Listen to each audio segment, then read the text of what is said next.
Hey everyone, I'm Aidan Walls. My channel is dedicated to retro handhelds, so if that's something that you're into, please consider subscribing. Today we are unboxing the Miyoo Mini Plus. It's a device that kind of kickstarted my channel. It took way too long to get here, so let's just jump right into it. Let's unbox it and look at it. I got this from GoGameGeek. I purchased this from GoGameGeek. Yeah, if you are considering buying some of their products are a little bit more expensive because they're resellers, but there's a whole lot of perks, and also their shipping was quite fast. Once this finally shipped, it was quite quick to my outlying area, so very good. Again, just to mention, I did pay for this device, so this is a device that I purchased, wasn't sent to me for free.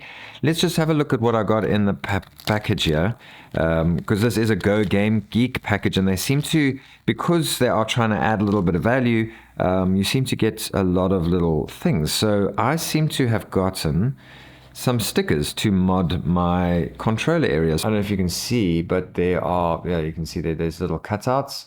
And I can put this on my device and mod it a little bit. Some galaxy images. So that might be fun. Then they also sent this case with it. I got a whole lot of value for, for whatever I paid for this. So this case is quite nice. It's a soft touch case. It looks like the same sort of case that came with the Miyoo Mini. Here's the original Miyoo Mini. This is the Miyoo Mini branded one.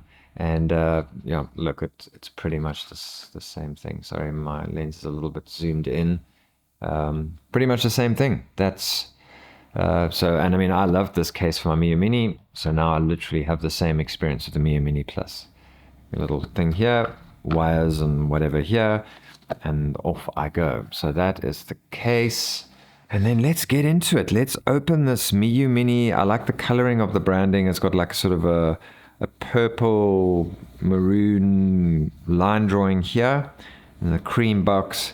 And then that purple maroon plus. I just like, it's really nice. Miyoo really do add a little bit of flair to what they do. The box has got this sort of cutout here, and I think I pulled the box out this way. I think. Supports external micro SD card. We're definitely going to put Onion OS on here. Battery life 7 to 8 hours. So the nice thing about small devices like this is they are going to last a bit longer. 3.5 IPS display. Full screen original resolution display, not sure what that means. Screen brightness adjustments, 3000 milliamp hour. So that is believable, 3000 milliamp hour.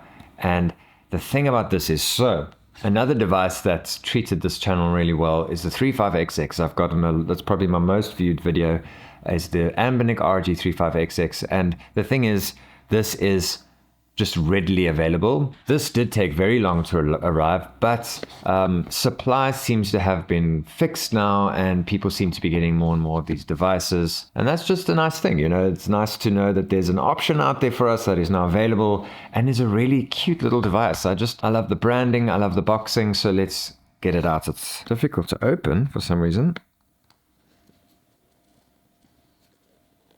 There we go. Got to give it a bit of a pull and it clicks out of the box. I think that's by design. All right, so let's leave that there. Some Chinese writing there. Miyoo Linux Games. Okay, that's all Chinese. Let's see if I've got some. There we go, some English. All right, insert the TF card.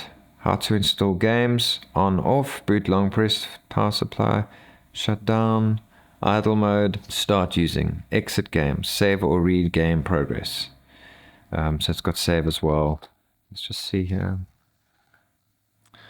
Got some settings. So this is probably one of the best manuals I've received for one of these devices, and I really do appreciate that.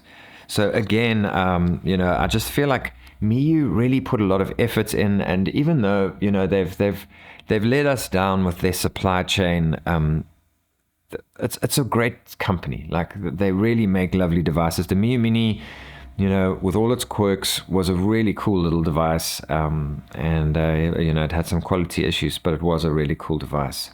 Okay, let's have a look at this thing. Let's see here what I got.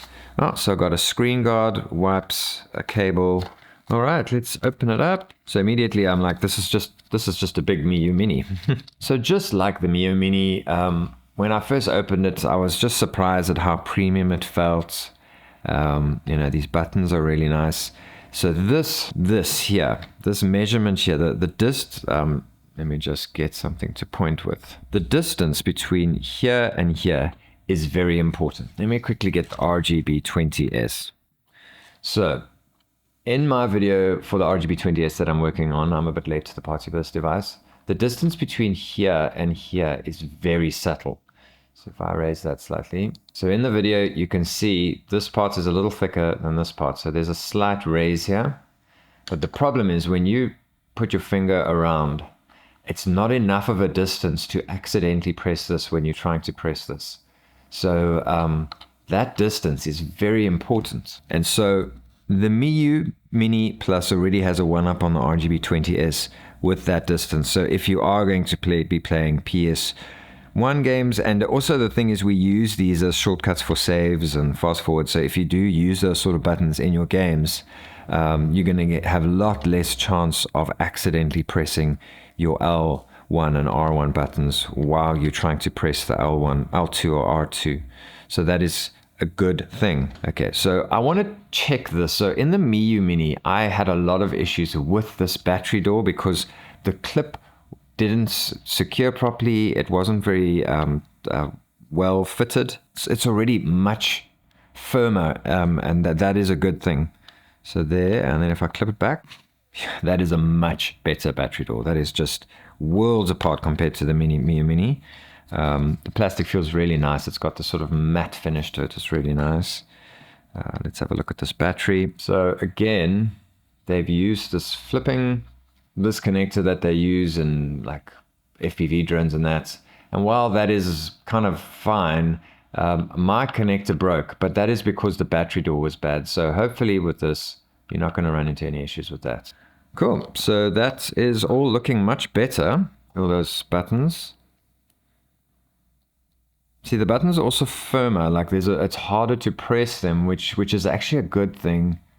There's way less chance of actually accidentally pressing R1 and L1 while you're trying to press R2 and L2. So that's a good thing. There and then there. Kind of just rock between those, or there and there.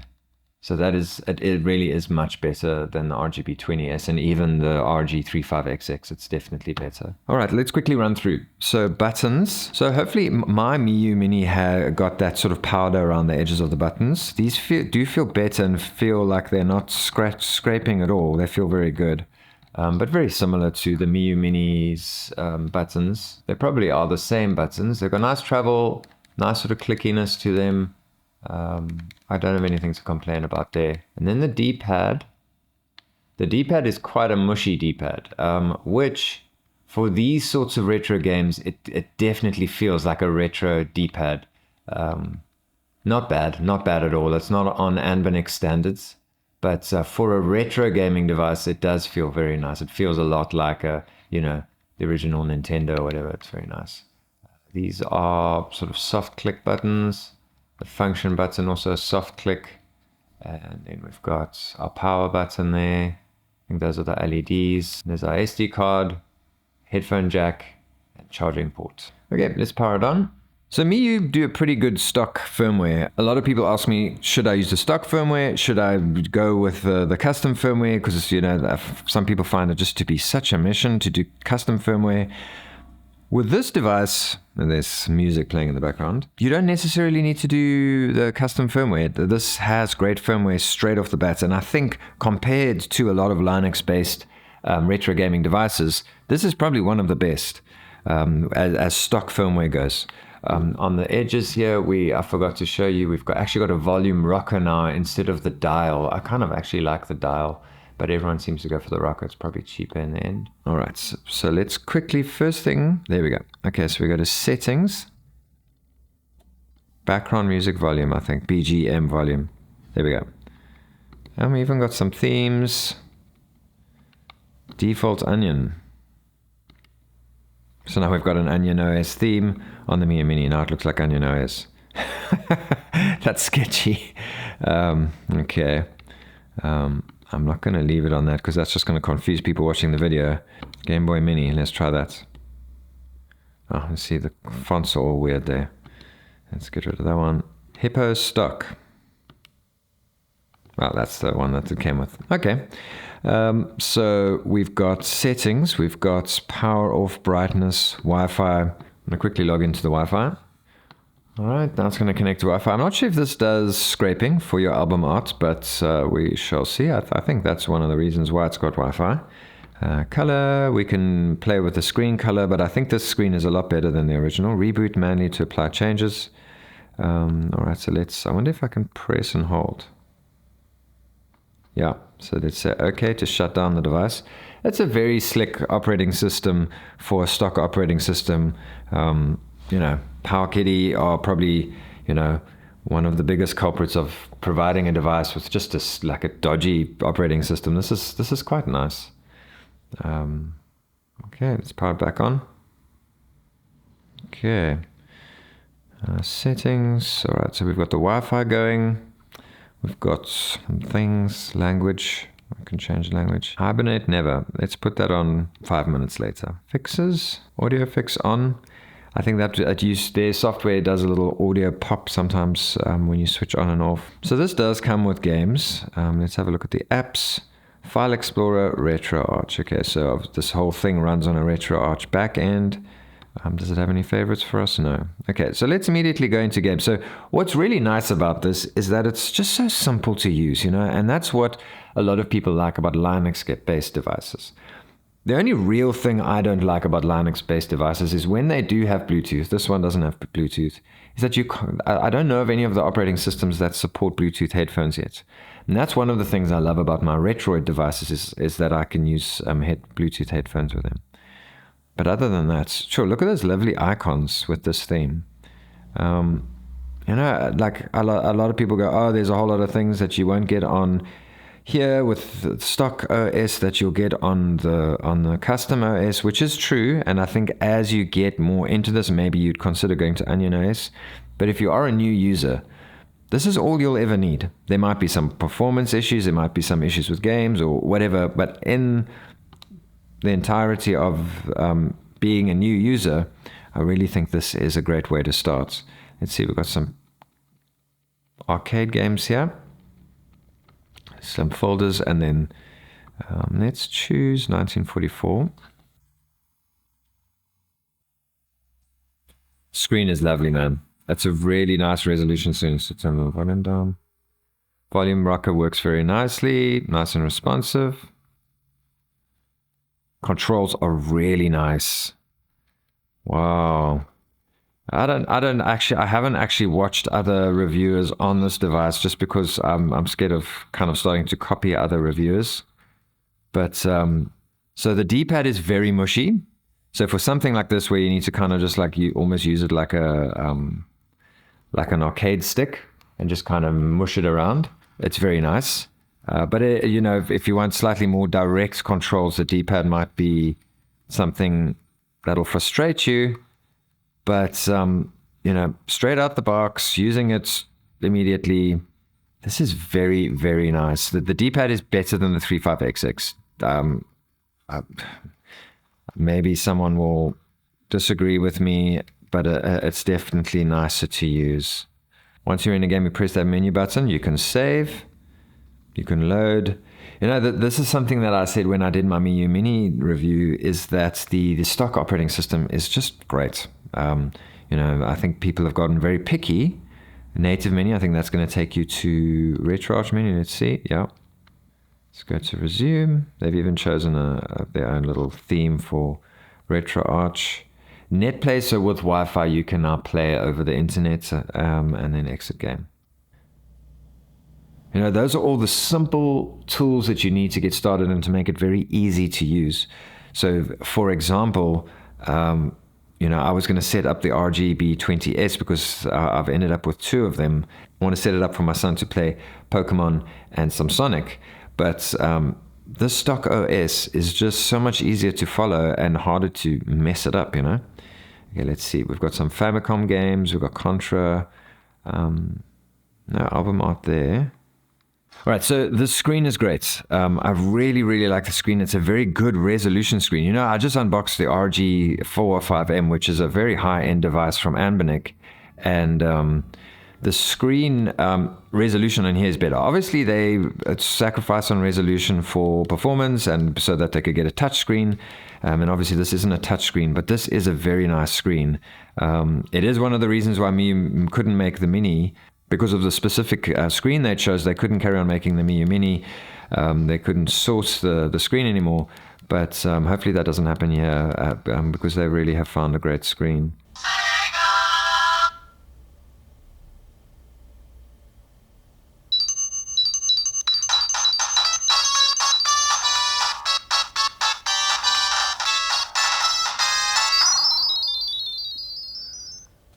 All right, so I took audio processing off there in post-production and just played the audio. Those little sparkles, I don't know, in some game consoles, it doesn't render those little sparkles properly on the intro of Sonic. But the overall audio is very nice. Obviously mid-rangey with a tiny little speaker there. Let's just have a look at the grill. Yeah, so only these two grills have only actually got open slots in them, and then this one is half open. So it's only those two slots where the audio is coming out of, and then it's kind of emanating out of the rest of the body. But not bad, eh? Not bad at all. I'm pretty impressed with that. Oh, and then the other thing I noticed is there's already a like a scanline filter that's been added to the game. So Miyoo have taken the time to make these games feel retro and look retro, which I really appreciate. You know, my video for the Retro Pocket 3 Plus.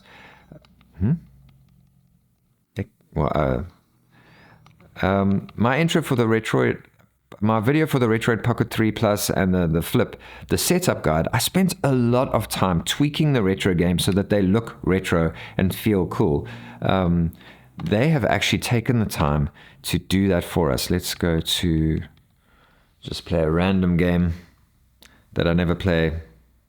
Yeah, you see, this I really love this. They've put the border on here. Obviously, it's not rendering correctly, but you know, they've taken the time to just make this feel like a little unified console.